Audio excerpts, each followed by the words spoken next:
Hi everyone, in today's video we're looking at the safety of e-mountain bike batteries in the event of a fire, but also just how waterproof are e-bike motors and battery systems.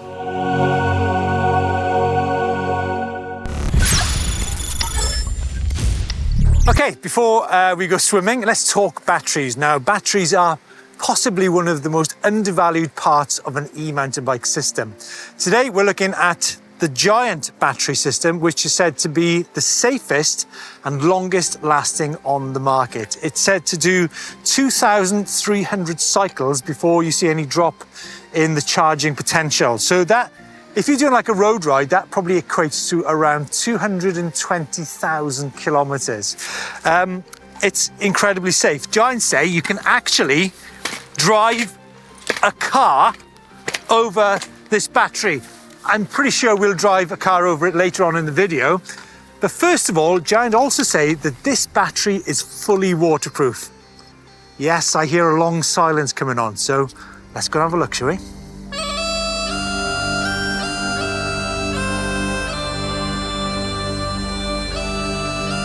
Now, anybody who's been on an e-mountain bike adventure knows that a stream crossing is quite likely during a trip like that. You might have seen our trip to the northwest of Scotland, where we took the Giant Stance and the Giant Trans Advanced Limited up in some pretty boggy terrain. Now, a lot of brands, they won't tell you just how waterproof an e-mountain bike is. So what we've got here is a typical river in North Wales on a typical wet day to test the theory of Giant. Wet slate. Doesn't get much worse. Oh, non-existent grip levels. Well, that's a good start, isn't it? Oh my God. Not looking good. Okay, so what we're going to do today is on the outward journey, we're going to take the shallower crossing, which is about this depth. It's probably going to touch the bottom of the motor.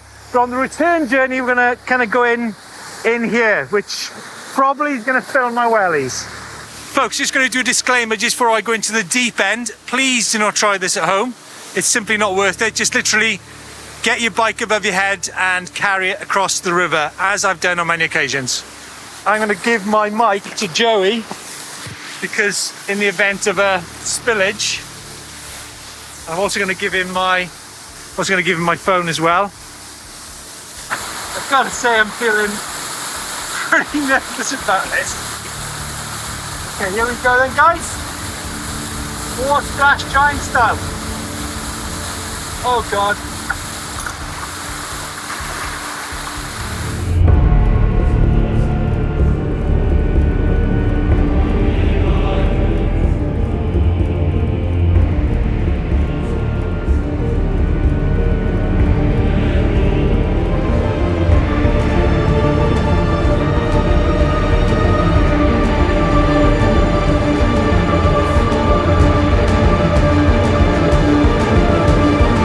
So, stage one complete. The motor still works on this Giant Stance E with the Sync Drive Sport motor. Next up is the battery. And as I mentioned earlier, Giant say that this battery is fully waterproof. There you go, the battery's charged, okay? Don't take your eyes off this. I'm now gonna place the battery a suitably kind of damp place. There you go. Okay. Oh, bloody hell. Oh. Oh, I can't believe that happened. Dude, can you get it out? It's too deep. Oh, oh no. Giant are gonna kill me. Oh, oh, that screwed it, isn't it? There's no way this is gonna work, is it? It's not gonna, there's no way it's gonna turn on. Oh my God! It's literally just turned on. What the actual, let's see if it actually works in the bike. Okay, let's just slot this beauty in here. Okay, here we go. This is obviously legit. Does the bike turn on? Boom, Giant. Straight in. Look, as I mentioned, folks, don't try this at home, but it proves that e-bike motors and batteries are significantly more waterproof than, you know, you might think. I know there's these standards which say yes, they are waterproof, but that's proof that, you know, they can deal with a fair bit.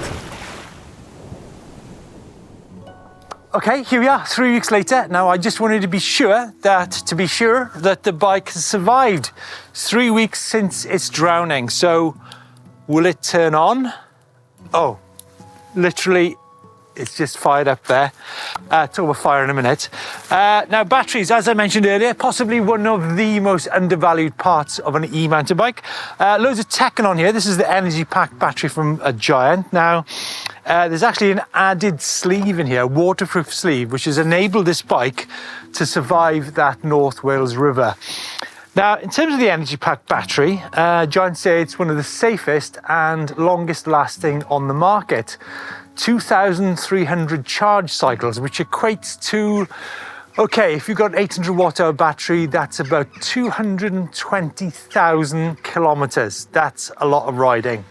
Now, when it comes to safety, because of the way this bike is designed and the chemistry of this battery, if one of the cells catches fire, then the plastic surrounding it seals that cell off so it doesn't spread to the rest of the battery. If you want to see the extent of what can happen if a battery catches fire, have a look at Hydraulic Ram Man on YouTube, and I guarantee you it'll entertain you for many, many hours. Now, as I mentioned, Giant say this is one of the safest on the market.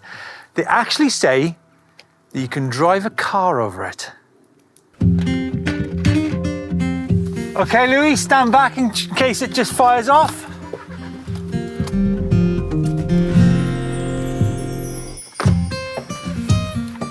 Boom.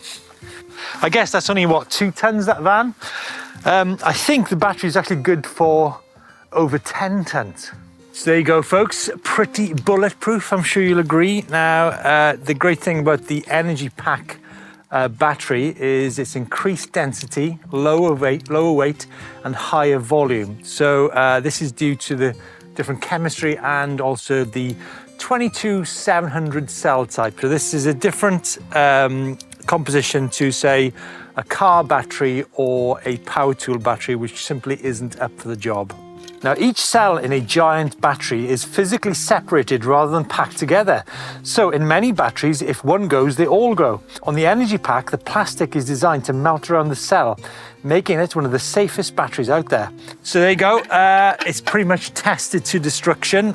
Giant drill holes in these batteries to see that it catches fire and to see that it's actually sealed off. Now, a couple of other things about the energy pack. I think possibly one of the greatest things is it is modular. So you've got it comes in either an 800, a 625, a 400, or a 200 battery. So fantastic for big days out, like we use this bike in the northwest of Scotland. And one final thing is that this is one of the few e-bike batteries which comes from a CO2 neutral plant. So there's an environmental side to the energy pack story as well. There you go, folks. That's it. I think pretty impressive to see that this bike actually survived the water. I'd never, ever done that before. It's not only survived, it still works. There doesn't seem to be any malfunctions on it whatsoever. So yeah, I think that's quite reassuring.